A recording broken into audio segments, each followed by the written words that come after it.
what I'd like to do now is to talk to you about the idea and the art of manifestation and intention. I know a lot of people call it many different things. Some people confuse it with the law of attraction. Some people call it, like making a spell or something like that. But it truly does work with energy, and it does work with karma and all of those wonderful things that so many of us have talked about, especially on so many of these shows here at Revolution Radio. For me, the art of intention was brought to my attention. The intention was brought to my attention a little over a year ago, actually more than a year ago. Back up before we were on Revolution Radio, we were very lucky to have Tony Burroughs come on the radio show, and he is known for the art of intention. And I mean, he's created all these intention circles like all over the world, and it's just amazing the work that he's done. And having him on the show really just clarified quite a bit for me, and kind of what I was doing wrong with my intention process. So let's talk a little bit about it from the parallel of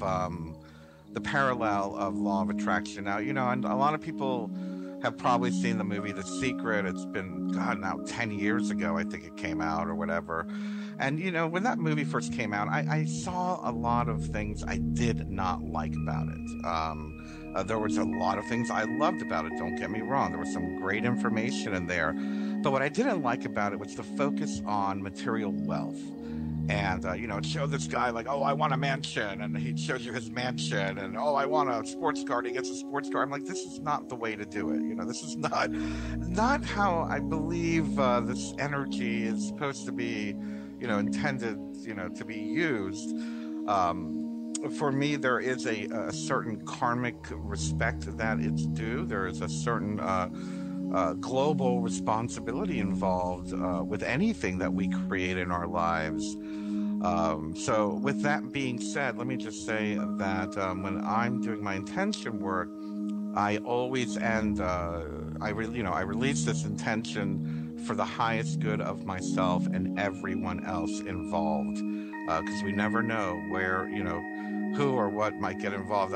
I had a gentleman say that we were doing an intention class a couple of weeks ago, and a gentleman had said something, oh God, what was it? It was to the effect of, I want a new car, I intend I have a new car.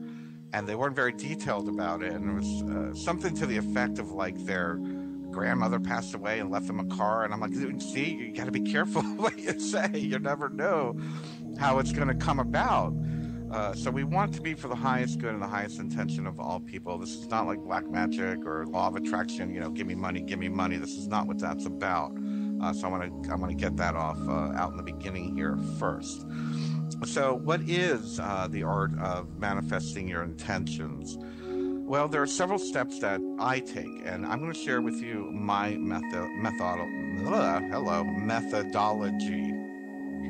Again, this is something that I do weekly here locally. We do have a meditation and intention group that I facilitate here in the Roanoke Valley in Virginia.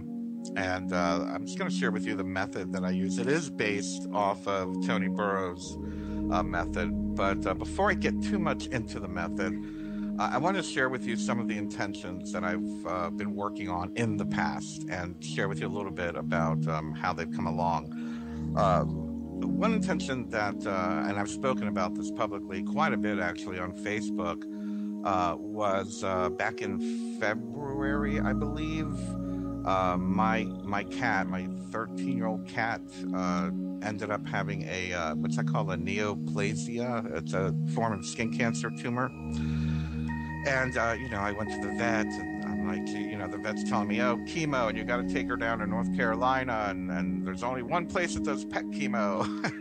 And I'm thinking, here I am, I'm gonna have to move to North Carolina for a month, and beg for thousands of dollars to try to get this try to get my cat healed. And of course, I'm very much against any type of conventional cancer therapies. So I began, in my intention circles, I began to do the intention that that my cat's name is Isis. You know, what else is new? I named my cat Isis, yes. That Isis would get the cancer therapy that was appropriate for her. I intended Isis is healing with an alternative cancer treatment. And a couple days later, one of my board members of the Global Illumination Council posted something about that Amazon black paste, Amazon black salve paste, and I did a lot of research on it, and I saw, you know, really great results, you know, on people's pets and whatnot. So I ordered some, and I'm very, you know, very skeptical. And I started applying it. Well, long story short is the tumors have fallen off, guys. They've fallen off. And she still has it within her. You know, it hasn't, what's that called, metastasized, but it's within her. It's deep inside of her that now the paste isn't able to grab it. So I'm buying the internal version of that. There's a way that you can take it inside and give it to her in a droplet or anything. So I'm moving into that stage of it. But I've got to say that I'm very happy with the results that I've seen. And it's not costing me thousands of dollars, and my poor cat is not getting chemotherapy. And again, for the highest good of all, meaning, you know, if it means she lives an extra 2 years, that's fine. That's great. You know, I'd be very grateful that she's comfortable and happy.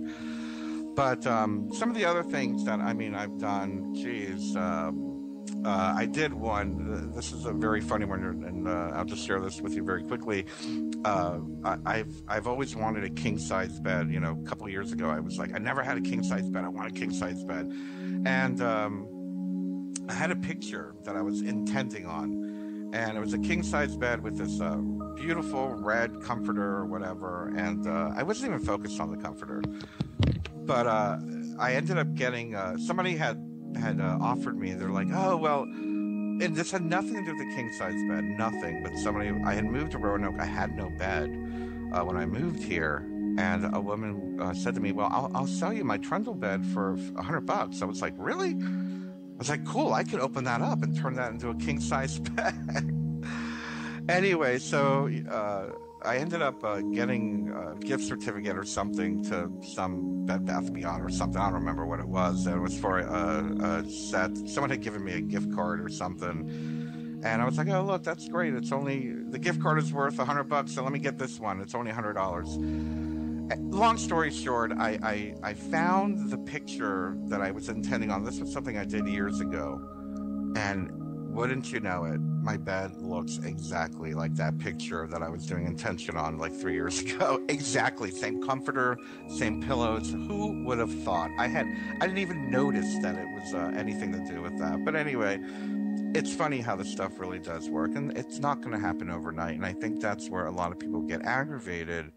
You know, I'm not teaching you to be Elizabeth Montgomery and Bewitched. That's not the way it works. You know, you're not going to say words and it happens tomorrow. That's not the way the intention process works. The intention process works by creating the energy and of what it is that you're trying to create within your life, visualizing it, seeing it in detail. You can have a picture of it if you want. You can just meditate on it and visualize yourself in it. But also, the secret for me, no pun intended, is that when you are doing the intention, when you're seeing the intention, is not to make it in the future, to make it in the present. A lot of times I'm constantly correcting the people in my group, because they'll say an intention like, I intend that I will have the job that I really want. And no, stop. You're intending you have the job that you've always wanted. You intend you have the car is fixed. A good example, you know, people have car problems. I had someone talk about their car breaking down. Your car is fixed. You know, you are happily married with the partner of your dreams. You are healthier. You are, you know, you have the children that you want, you know, that you've always intended to have, you know, within your life. I feel that one of the greatest things is we separate ourselves from the energy of the intention. And hey, I'm also the same. I do the same thing. I'm like, oh, one day I will do this. No, no, no, no, no. There is no one day. It's right now. It's right now. Put it out there, grasp it, own it, take responsibility for it, and make it yours. One of the intentions that I do is we are living in a world of peace. People think I'm crazy when I say that. We are living in a world of peace. We are living in a world of peace. I'm not saying one day we're going to live in a world of peace. I'm not saying one day the global elite will back down and leave us alone. I'm saying it's already happening. It's happening. We must align with that energy in order to manifest it. It can be used on a global level. It can be used on a community level. It can be used on a personal level. But the way that we create this is by acknowledging it's already here. We must be in that frame of mind that it's already happening. It's now. It's now. I'm not wishing this. I'm not making a wish. I am creating an intention. So we're going to go through the intention process during this segment of today's presentation. So let me share with you the steps that I do. What I'd like you to do, and we'll do this together, what I'd like you to do is to think about something you would like to create in your life. The job you've always wanted is a big one I always hear. Let's see, the house on the lake, a car that runs, nicely, world peace, whatever it is. Think of an intention that you would like to own and create within your life for the highest good of yourself and everybody else involved. Take a few minutes. I'm going to go ahead and talk a little bit more. And again, we'll get back to this. The steps are to think about the intention, to visualize the intention. Step 2 is to visualize your intention in your intention. In other words, let's see, my intention this week will be, that I'm petting my cat Isis and she has no lesions anywhere and she's not in pain and she's happy and she's not drugged out from the medication. She is vital, vibrant, and with a healthy coat. So that'll be my intention I'm going to use. So what I'm doing is I am visualizing her with a very healthy, shiny coat. I am visualizing petting her. I'm visualizing her being happy in this moment. In this moment. So we visualize the intention. The last part is that we speak it out loud. A lot of people don't realize the power that words have. I love this meme that's going around that says, your words have power and affect people, or something to that. So you use them wisely. They call it spelling for a reason, because it's a spell. And it's true. That's actually where the word spelling does come from. You can look it up. Speaking words, saying words does have an energetic quality to it. When you say something, we say negative stuff to ourselves all the time. How often are we saying to ourselves, oh, I'm never going to get this. Oh, that'll never happen. Oh, I'm not good enough for that. Or I'm not pretty enough. Or I'm not young enough. Or I'm not old enough. Or I'm not rich enough. Or I'm not. You're doing a spell on yourself. You're making it become a reality. The moment that we say, I can't, you've released that energy. The moment we say, it won't happen, we're releasing that energy. We need to start looking and taking responsibility things in a more positive way, and that's what I love about this intention process. So by saying the words out loud, I am here. Let me grab one. And by the way, I want to recommend this book to you guys. Forgive the title. I don't really like the title too much, but I do love the author. It's a Get What You Want: The Art of Making and Manifesting Your Intention by Tony Burroughs. Again, I had spoken about him. He's been on the show before. But it's a great guide for this. But I'm going to share with you some of the intentions that he has in this particular book. One of them is, I intend that I am saying my gratitude and intention every day. That's a good one. I need to do that one. Let's see. I intend that whenever I feel encumbered or apathetic, I'm using ceremony to purify myself. That's intense, okay. I intend that I am taking good care of Mother Earth. That's a great one. I intend that all of my intentions serve the highest good of the universe, myself, and everyone everywhere. That's another great one. And there's one that I use all the time, and of course I just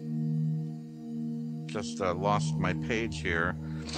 But here's a good one. I intend that the sweetest love imaginable, like a torrent of rushing water, washes simultaneously over the hearts of every man, woman, and child who walk this earth. And I intend from that moment of grace forward that all 7 billion of us have a reference point to remind us of how good life can be when we are filled to the brim with love. These are great to read. They're hard to memorize, quite honestly. But it's one of those books you can open up and just read one. It's like, oh, well, I don't have one for today. I intend that I'm observing my surroundings impartially. That's one I'm probably going to start using. That's a really good one. But so just to give you an example of what an intention could be. So the first part is to think about your intention. The second part is to say it out loud. And then the third part is to give it some energy. And what I mean by giving it some energy is I tone. Tony Burroughs does it. He has his group tone. Our group does the toning also. And I just tone the word love to kind of raise the vibration and release it out into the universe. And of course, I will end the process by saying, I release this to the universe for the highest good of all involved and harming none along the way. So I hope some of you guys are thinking about an intention that you would love to do for yourself. We're going to do that in just a moment. Excuse me, just 1 second. My mouth is getting dry from all this talking. But it's a great process, and again, what I feel is very important is that it gives us the responsibility of becoming the creator of our life. So many of us become a victim of our circumstances, and don't get me wrong, there are moments when you are a victim. There are moments where you get hit by a car, you have broken bones, you are a victim. But at that moment, too many times, many of us cling to that moment, and that moment becomes our future over and over and over again. It comes to a point, we see it, it becomes a mental illness, what's it called? I forgot what it's called. When people have traumas. And it's repeated over and over again, shell shock or, some syndrome. It's always a syndrome. The reality of it is that that was one moment, and we can't allow ourselves to cling to one moment of being a victim and allowing that to guide our future destiny. Yes, we all go through difficult times. Yes, we all lose loved ones. We lose our health. We lose our minds. But once we are beginning to feel whole again, it is very important for us to realize that there is a responsibility involved in living every day and being here on the planet. And by being the creator, you're taking the responsibility, the creator of your life. So if you want a new job, you can have a new job. One of the greatest problems that we have on this planet is apathy and thinking that things are the way they are, and we have to leave it that way. Oh, that's just the way it is. No, it's not just the way it is. Change it. So the power of intention does that for you. The art of intention, I should say. So I'm going to go along with you here, and we're going to do an intention together. I'm not going to say mine out loud. I'll just hum something because I want you to be able to say yours out loud wherever you are. So if you're somewhere where people can hear you, you might want to go to another room or, learn to lower your voice. So let's go ahead and get started. What I'd like you to do right now is, of course, get comfortable, take a deep breath, and I'd like you to think about the intention that you want to create. Visualize it in front of you in your mind's eye. Visualize the place. Visualize the details. Is there furniture involved? You know, what do you see? Do you see a desk? Do you see a bed? Anything. Just be very clear. See the vision of it as if you are in the picture. Be in the picture.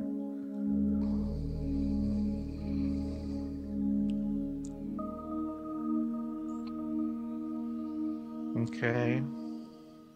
And as you get a clear vision of your intention, I want you to hold on to it in your mind. And then I'd like you, using the present tense, saying these words in a present tense, say, I intend, I am, blah, blah, blah, blah, blah. Again, I intend, I am. And then one more time for good measure, say it out loud with feelings, visualizing your intention. I intend, I am. And now what I do is I'll just tone the word love 3 times. And I'd like you to join me if you can. So close your eyes, take a deep breath. And you're going to send the vibration of the word love to the visualization. Taking a deep breath. Love.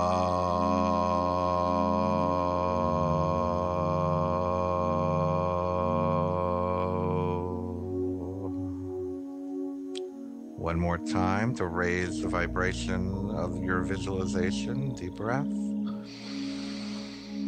Love.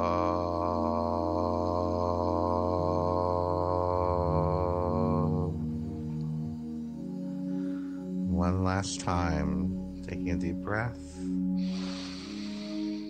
Love.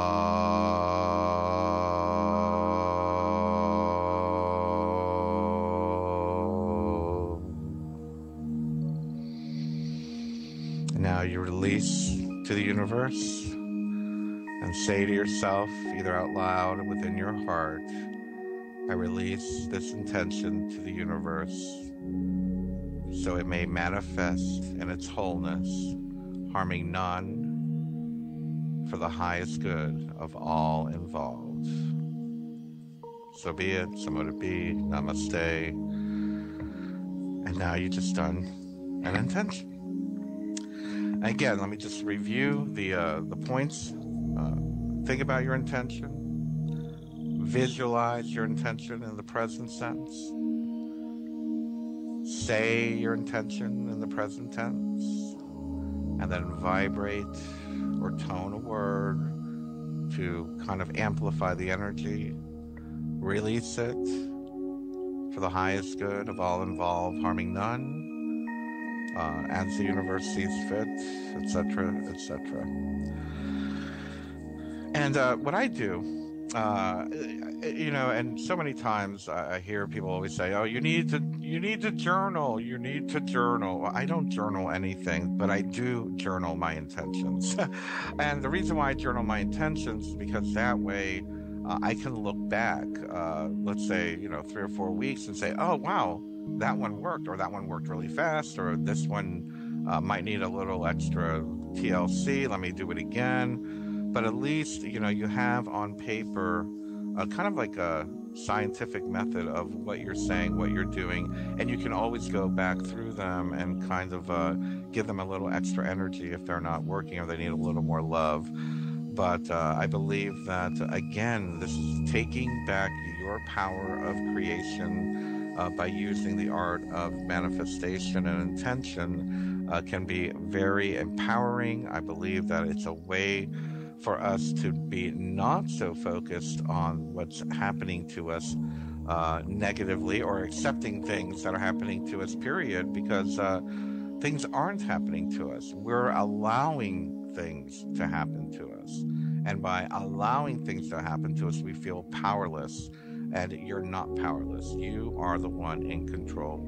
You are the one who has the power to create your own future, and it's as easy as changing your mind and knowing exactly what you want. People forget that, they forget that we have the power to change our mind. And if you don't know what you want, you're going to keep getting what you're given. So it is important to think about what it is that you do want.